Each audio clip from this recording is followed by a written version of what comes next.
Jagadguru doctor Pitamaha Patriji அவர்களுக்கும் திவ்யாத்ம சொர்பர்களாகிய உங்கள் அனைவருக்கும் கூட எமது இதயம் கனிந்த வணக்கத்தினை தெரிவித்துக் கொள்கிறேன் மாஸ்டர்ஸ்.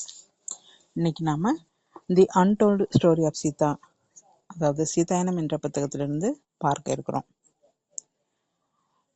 பாத்தீங்கன்னா, சீதா மாதாவின் பணி செயல் அப்படின்னு பாத்தீங்கன்னா, புறத்திலே யாருக்குமே தெரியாத பணி. அது தெரியாது. அவர்கள் செய்யும் செயல் வெளி உலகத்திற்கு தெரியாது.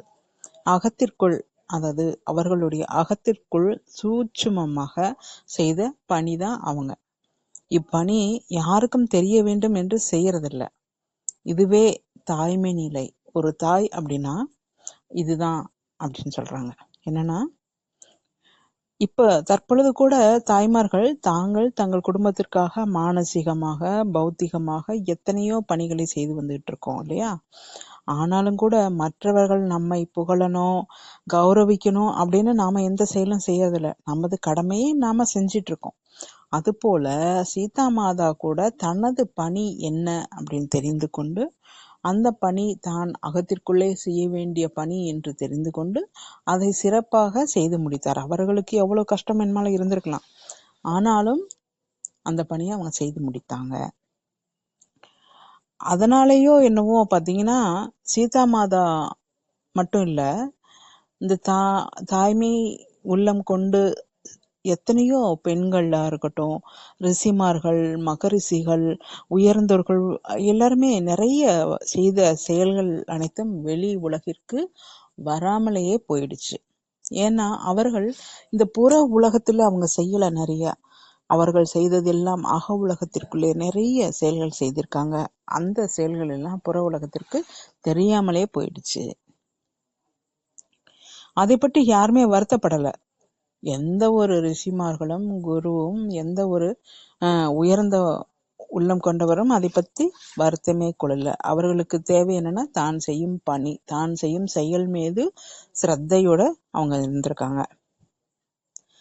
லக்ஷ்மணனுக்கு மாதா தனது வாழ்நாள்ல சிறிது பாகம் கொடுத்திருக்கிறாங்க. இது எத்தனை பேருக்கு தெரியும்? யாருக்குமே தெரியாது. இந்த புத்தகத்துல நம்ம தெரிஞ்சுக்கிட்டு இருக்கோம்.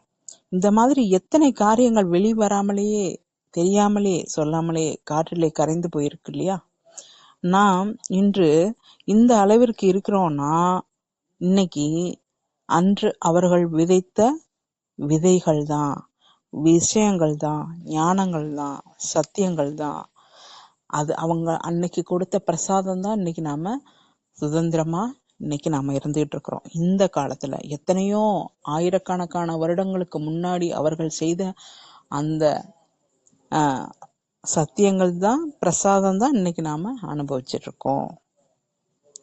சோமா மேலும் சொல்றாங்க, சீதா மாதா சொன்னதா சொல்றாங்க. இந்த சுஷ்டியை நலமுடன் இயல்பாக நடத்துவதற்காக செய்ய வேண்டிய செயல்கள் அனைத்தும் கூட மனிதர்களின் கண்களுக்கு தெரியாது, காதுகளுக்கு கேட்கப்படாது அப்படின்னு சொல்றாங்க. அதாவது இந்த சுஷ்டியை இயல்பா நலமோட நடப்பதற்காக செய்யக்கூடிய செயல்கள் அனைத்தும் கூட எந்த ஒரு மனிதனுடைய கண்ணுக்கும் தெரியாது, காதுக்கும் கேட்காது. உலக நன்மைக்காக நடக்கக்கூடிய எந்த விஷயங்களும் கூட யாருக்கும் தெரியாது. அது அதாவது அகத்திற்குள் அவை அனைத்தும் நடந்தேறிவிடும் அப்படிங்கிறாங்க. டிவைன் பரிதியில நடக்கும், அது தெய்வீக நிலையில நடக்கும். அதெல்லாம் அது வெளி உலகத்துக்கு தெரியாது. உன்னத உலகில நடக்கக்கூடிய விஷயங்கள் அனைத்தும் இது அப்படின்னு சொன்னாங்களாமா. சொன்ன மாதிரி சோமா நமக்கு சொல்றாங்க. இந்த நமது கண்களுக்கும் காதுகளுக்கும் தெரியல, கேட்கல அப்படிங்கிறதுக்காக அது நடக்கலைன்னு பொருள் கிடையாது. நம்ம காது கேட்கல, நம்ம கண்ணுக்கு தெரியலங்கிறதுக்காக அது நடக்கலைன்னு மட்டும் நினைக்காதீங்க. நான் செய்தது கூட அது மாதிரிதான். அதனால தெரிய வேண்டிய தேவை எதுவுமே ஏற்படல, மற்றவர்களுக்கு சொல்ல வேண்டிய தேவை எதுவுமே ஏற்படல.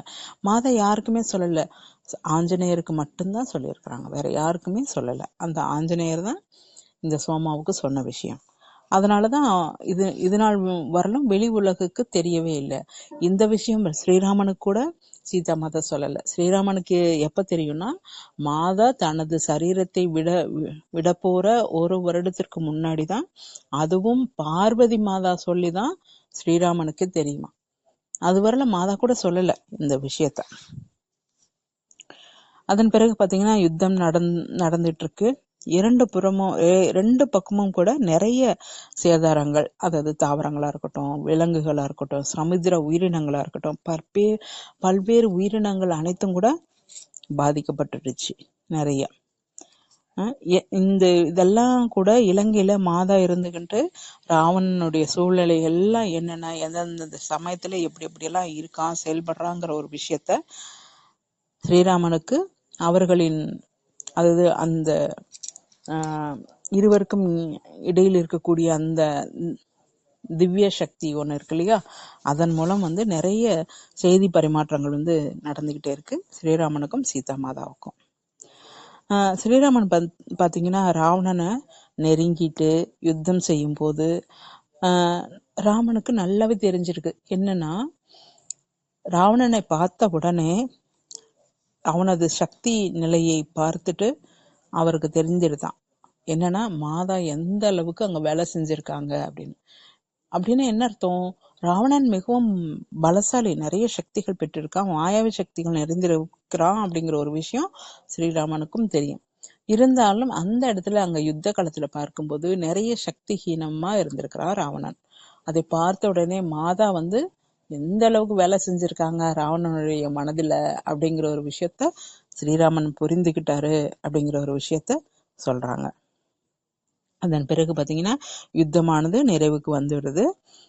அந்த நிறைவுக்கு வந்த சமயத்துல இங்க என்ன நடக்குது அப்படின்னு பார்த்தா, மாதா தியானத்துல இருந்திருக்கிறாங்க, தியானத்துல அமர்ந்திருக்கிறாங்க. அப்பொழுது பாத்தீங்கன்னா அவர்களுடைய உடல்ல இருந்து ஒரு அற்புதமான, அவர்களுடைய அகத்திற்குள்ள இருந்து ஒரு அற்புதமான ஒரு அன்பு, ஒரு ஆனந்தம், பேரன்பு அவங்க உடல்ல இருந்து பொங்கி வெளிவந்ததாமா, பொங்கி புரண்டு வெளிவந்துச்சாமா.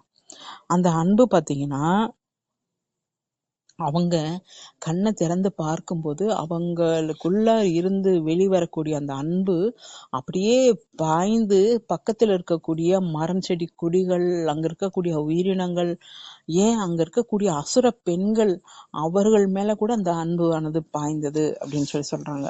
அந்த ஆனந்தம் அந்த பாய்ந்தது அப்படின்னு சொல்றாங்க. அவங்க கண்ணு திறந்து பார்க்கும்போது அவ்வளவு ஆனந்தத்தோட அன்போட இருந்துச்சாமா எல்லாமே. இதற்கு முன்னாடி அந்த ஒரு அன்பு அவங்களுக்கு இல்லை. ஏன்னா அவங்க எவ்வளவோ துன்பத்தை அனுபவிச்சிருக்காங்க இல்லையா. இதற்கு முன்னாடி அந்த மாதிரி நிலை இல்லை. அவங்க அவங்களுக்குள்ளார ஒரு இது, ஏன் இப்ப திடீர்னு இப்படி ஒரு மாற்றம், இந்த அன்பு எங்க இருந்து வந்துச்சு அப்படின்னு சொல்லிட்டு அவங்க யோசிக்கிறாங்க.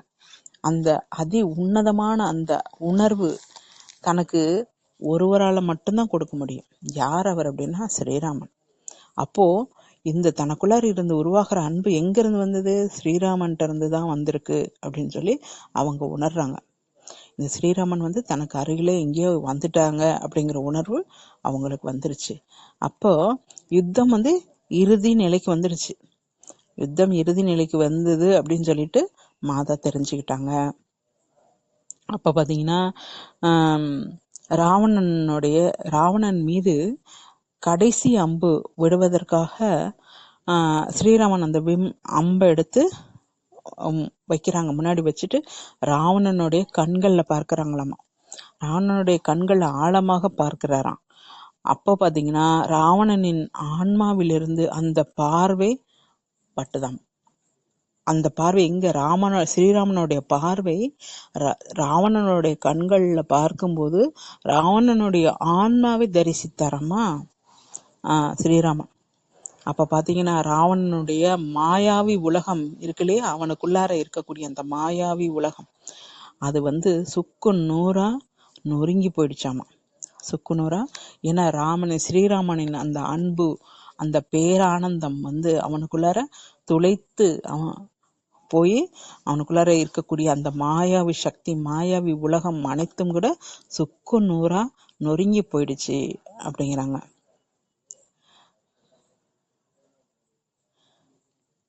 அதாவது ராவணனுக்குள்ளார இருந்த காம, குரோத, லோப, மோக, மதம், ஆச்சரியம், அகங்காரம் இவை அனைத்தும் கூட சுக்குநூறாகி போயிடுச்சு அப்படிங்கிறாங்க. அதன் பிறகு பாத்தீங்கன்னா அம்பு விடுறாரு, ராவணன் கீழே சரிந்து விழறான் அப்படின்றாங்க. இனி ராவணன் கேக்குறாராமா ஸ்ரீராமன்ட்ட, இனி நான் என்னுடைய ஊருக்கு, அதாவது வைகுண்டத்திற்கு செல்லலாமா அப்படின்னு சொல்லிட்டு கேக்குறான் ராவணன். அதற்கு ஸ்ரீராமன் சொல்றாரு, உனது என்னால் முடிந்த அளவு உன்னுடைய கர்மவினை எல்லாம் அழித்து விட்டேன். ஆனாலும் கூட இன்னும் நீ ஒரு பிறவி எடுத்தாகணும். ஏன்னா இன்னும் கூட உனக்குள்ளார சில தீய விஷயங்கள் இருக்கு. அது முழுவதுமாக உன்னை விட்டு போகும் வரை உனக்கு அந்த முக்தி கிடைக்காது. இன்னும் நீ ஒரு பிறவி எடுத்து ஆக வேணும் அப்படின்னு சொல்லிட்டு சொல்றாங்களாமா. நீ அடுத்த பிறவிலாவது அதை முழுவதுமாக உனக்குள் இருந்து அழித்து பரிசுத்தமாக நீ வரணும் அப்படிங்கிற ஒரு விஷயம் ஸ்ரீராமன் ராவணனுக்கு சொல்றாங்க. இங்க சீதா மாதா பாத்தீங்கன்னா அந்த அன்பு தனக்குள்ளார இருந்து அந்த எங்கிருந்து வந்துச்சு அப்படின்னு சொல்லிட்டு பார்க்கறாங்க. ஸ்ரீராமன் ராவணன் மீது காட்டும் அன்புதான் அந்த அளவுக்கு வியாபித்து விலங்கில இருக்கக்கூடிய அசோகவனத்தில் இருக்கக்கூடிய அந்த சீதாவின் இதயத்துல கூட இருந்து பொங்கி வந்ததுக்கு காரணம் என்னன்னா, இங்க யுத்த களத்துல ராவணன் மீது ராமன் செலுத்தின அன்பு அங்க வரலாம் பாய்ந்தது. இலங்கை முழுவதும் கூட அது பரவியது அந்த அன்பு அப்படின்னு சொல்லி மாதா சொல்றாங்க. அந்த இதுதான் மாதா உணர்ந்திருக்கிறாங்க. மாதா தனது திவ்ய திருஷ்டியில பாக்குறாங்களாமா. நிறைய காலங்களுக்கு பிறகு, ஏன்னா ஸ்ரீராமன் சொல்றாருல இன்னும் ஒரு பிறவி உனக்கு இருக்கு அப்படின்னுட்டு, அதை சொல்றாங்க. சீதா மாதா தனது திவ்ய திருஷ்டியில பார்க்கிறாங்களாமா. இன்னும் நிறைய காலங்களுக்கு அப்புறம் ராவணனுக்கு மீண்டும் ஒரு ஜென்மம் உள்ளது அப்படிங்கிற ஒரு விஷயத்த அவங்க பார்த்து தெரிஞ்சுக்கிறாங்க. அதன் பிறகு பாத்தீங்கன்னா யுத்தம் நிறைவடைந்துருச்சு. அப்ப யுத்தம் எப்ப இங்க நிறைவடையுதோ அப்போ மாதாவிற்கு அவர்களுக்குள்ளார சுரந்து வந்த அந்த அமிர்தம் அப்படிங்கிறது சுரக்காம நின்று போயிடுச்சாமா. ஏன்னா இதற்கு முன்னாடியே பார்வதி மாதா சீதா மாதாவுக்கு சொல்லியிருப்பாங்க என்னன்னா, நீ இங்க இருக்கும் வரையில, அசோகவனத்துல இருக்கிற வரையில எந்த உணவும் நீ உண்ணக்கூடாது அப்படிங்கிற ஒரு விஷயம் சொல்லியிருப்பாங்க இல்லையா. உனக்கு தேவையான சக்தி அமிர்த உருவில உனக்கு வழங்கப்படும். அதனால நீ எந்த ஒரு உணவும் எடுத்துக்க கூடாதுன்னு சொல்லுவாங்க இல்லையா. அதனால இத்தனை காலமா 9 மாத காலமாக சீதா மாதாவை எந்த ஒரு உணவும் எடுத்துக்காம அவங்க அந்த அமிர்தத்தையே அவங்க தாகிட்டு இருந்தாங்க. இப்ப எப்ப இங்க யுத்தம் முடியுதோ அவங்களுக்கு அந்த அமிர்தம் அப்படிங்கிறது நின்னு போயிடுச்சு.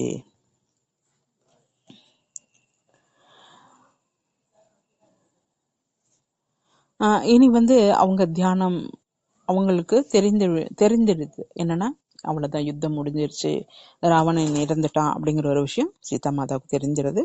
அதன் பிறகு பாத்தீங்கன்னா அவங்க தியானத்தை இனி நிறைவுபடுத்திக்கலாம் அப்படின்னு சொல்லிட்டு அவங்க நிறைவுபடுத்துறாங்க. இத்தனை நாட்களாக, இத்தனை காலங்களாக அவங்க செய்து வந்த அந்த தியான சக்தி அவங்களுக்குள்ளார இருந்தது இல்லையா. அவங்க எப்ப நிறைவுபடுத்திக்கலான்னு கண்ணை திறந்தாங்களோ அந்த தியான சக்தி முழுவதும் கூட ஒரு மிகப்பெரிய அக்னி ஜுவாலை மாதிரி அவங்க உடல்ல இருந்து ஒரு வெளிப்பட்டுச்சாமா. அக்னி ஜுவாலை போல அவங்க உடல்ல இருந்து வெளிப்பட்டுச்சான். கரெக்டா அது வெளிப்படுவதற்கும் ஸ்ரீராமனும் லக்ஷ்மணனும் அந்த அதாவது அசோகவனத்துக்குள்ளார நுழையறதுக்கு சரியா இருந்ததாமா. அதை பார்த்த உடனே லக்ஷ்மணனுக்கு பயம் ஏற்பட்டு விடுது. ஐயோ மாதா என்ன எரியிறாங்களே நெருப்புல அப்படின்னு சொல்லிட்டு அவரு வேகமா அத ஓடி போறாராம். அதற்கு ஸ்ரீராமன் தடுத்து நிறுத்துறாராம். நீ போக வேண்டாம், அது அங்க ஒண்ணும் நடக்கல. சீதா மாதா என்ன நடக்குன்னா, அவர்களுடைய தியான சக்தி, இத்தனை நாட்களாக செய்த வந்த தியான சக்தி அந்த இடத்துல வெளிப்பட்டிருக்கு. இது ரொம்ப தேவை இப்போ. ஏன்னா நாம ராவணனை அழிச்சிட்டோம், இருந்தாலும் கூட இந்த இலங்கை முழுவதும் கூட இன்னும் தீய சக்திகள் இன்னும் இருக்கு. அந்த தீய சக்தியை அழிக்கணும்னா அது மாதாவின் சக்தியின் மூலமா தான் முடியும். அதனால அந்த சக்தி அந்த தீய சக்தியை அழித்து விடும், நீ எதுவும் பக்கத்துல போக வேண்டாம் அப்படின்னு சொல்லி தடுத்து நிறுத்துறாரு. அந்த மாதாவின் அந்த தப சக்தியின் மூலமாக வெளிப்பட்ட அந்த ஜுவாலை இருக்கு, அக்னி ஜுவாலையில அங்க இருக்கக்கூடிய அனைத்து தீய சக்திகள் அனைத்தும் கூட எரிந்து விட்டது அப்படின்னு சொல்லி சொல்றாங்க. அதுதான் சீதா மாதா அக்னி பிரவேசம்னா இதுதான். நம்ம நினைத்தது, நாம இதுவரை கேள்விப்பட்டது வேற விஷயம். இந்த இடத்துல உண்மையான விஷயம் என்னன்னா இதுதான் சொல்லியிருக்காங்க. அதன் பிறகு பாத்தீங்கன்னா அந்த ஜுவாலை எல்லாம் குறைந்து மாதா சாந்தி அடைறாங்க. அதே சமயம் அயோத்தியில என்ன நடக்குது அப்படின்னா, அயோத்தியில எப்போ இந்த அரண்யத்துக்கு, அதாவது வனவாசம் கிளம்பினாங்க இல்லையா சீதா தேவியும் ஸ்ரீராமனும், அப்போ சோமா கிட்ட சொல்லியிருப்பாங்க, அரண்மனையின் வாசல்ல வச்சுட்டு அவங்களுடைய இதய அக்னிய இதய அக்னி ஜுவாலைய அங்க வச்சுட்டு, இதன் முன்னாடி நீ அமர்ந்து தியானம் பண்ணும்போது நான் எங்கெல்லாம் இருக்கிறோனோ என்ன நடக்குதோ அது நீ ரியாலிட்டியா இயல்பா நீ உன்னால பார்த்து தெரிஞ்சுக்க முடியும் அப்படிங்கிற ஒரு விஷயம் அவங்க சொல்லிட்டு வச்சுட்டு வந்திருப்பாங்க. இங்க எப்போ இங்க யுத்தம் நிறைவடைகிறதோ அப்ப அந்த மாதாவிட்டிருந்து வெளிப்பட்ட அந்த இதய அதாவது ஜுவாலை அக்னி ஜுவாலை வெளிப்பட்டு சாந்தி அடையுதோ அதே சமயத்துல அங்க அயோத்தியில கூட அந்த அக்னி சாந்தி அடையுது. அது அக்னி ஜுவாலை கூட நின்று போயிடுது, அணைந்து போகிறது. அப்ப சோமா சொல்றாங்க, அப்ப தெரிஞ்சுக்கிட்டாங்களாம் அந்த அக்னி ஜுவாலைக்கு முன்னாடி தான் இருந்து தவம் செய்து கொண்டு இருக்கும்போது அது அணைந்து போயிடுச்சு. அப்ப நான் தெரிஞ்சுக்கிட்டேன், இங்க 14 வருடங்கள் சீதா மாதாவும் ஸ்ரீராமனும் மேற்கொண்ட வனவாச வாழ்க்கை இன்னையோட நிறைவாயிடுச்சு அப்படிங்கிற ஒரு விஷயத்த நான் தெரிஞ்சுக்கிட்டேன் அப்படின்னு சொல்லிட்டு சோமா அனுசியாவுக்கும் அவங்க அம்மா மற்றும் அங்க நிறைய பேர் கேட்டுட்டு இருக்காங்க, இந்த சோமா சொல்ற கதையை நிறைய பேர் கேட்டுட்டு இருக்காங்க, அவங்களுக்கெல்லாம் சொல்றாங்க. அதன் மூலமா நமக்கும் கூட சொல்றாங்க. அதன் பிறகு இலங்கையில பாத்தீங்கன்னா மாதா அக்னி பிரவேசம் எல்லாம் முடிஞ்சு மீதி இருக்க அக்னியை தனக்குள்ளே ஜீர்ணிச்சுக்கிறாங்க. அதன் பிறகு ஸ்ரீராமனும் லக்ஷ்மணனும் அந்த இடத்துல வந்திருக்கிறத பார்த்த உடனே அவங்க பேர ஆனந்தத்துல அவங்க எழுந்திருக்கிறாங்க. ஏன்னா இது நாள் வரை 9 மாத காலமா தியானத்திலேயே அமர்ந்திருக்கிறாங்க இல்லையா, அதிகமா எங்கேயும் வெளியில எதுவும் போகல. அப்ப பாத்தீங்கன்னா எப்பவுமே தியானத்துல அதிகமா இருந்திருக்காங்க. நாம இதுவரை கேட்ட விஷயங்கள் அனைத்தும் கூட தியானத்துல நடந்தது. சில சமயங்கள் கண்திருந்து பார்க்கும்போது சில சமயங்கள் நடந்தது, இதுதான் நம்ம கேட்டிருக்கோம் இல்லையா. அப்போ அவங்க எழுந்திருக்க முற்படுறாங்க, எழுந்திருக்க முடியல, அவங்க தடுமாறி கீழே விழுந்துறாங்க. ஏன்னா உணவு கூட இல்லை. இப்ப பாத்தீங்கன்னா அந்த அமிர்தம் வர்றது கூட நின்று போயிடுச்சு. அப்போ உடல் ரொம்ப வீக் ஆயிடுச்சு மாதாவுக்கு. அவங்க எழுந்திருக்க முடியாம கீழே தடுமாறி விழறாங்க. உடனே ஸ்ரீராமன் போய் அவர்களை வாரி அணைத்து கொண்டு சீதா மாதாவை இலங்கையில் இருக்கக்கூடிய ராவணனின் அரண்மனையில கொண்டு படுக்க வைக்கிறாங்க. அதன் பிறகு யுத்தமெல்லாம் முடிஞ்சு இந்த ஒரு நிகழ்வு நடைபெறுகிறது மாஸ்டர்ஸ். இதன் பிறகு என்ன நடந்தது அவங்க அப்படிங்கிற ஒரு விஷயத்த நாளைக்கு பார்க்கலாம். Thank you masters.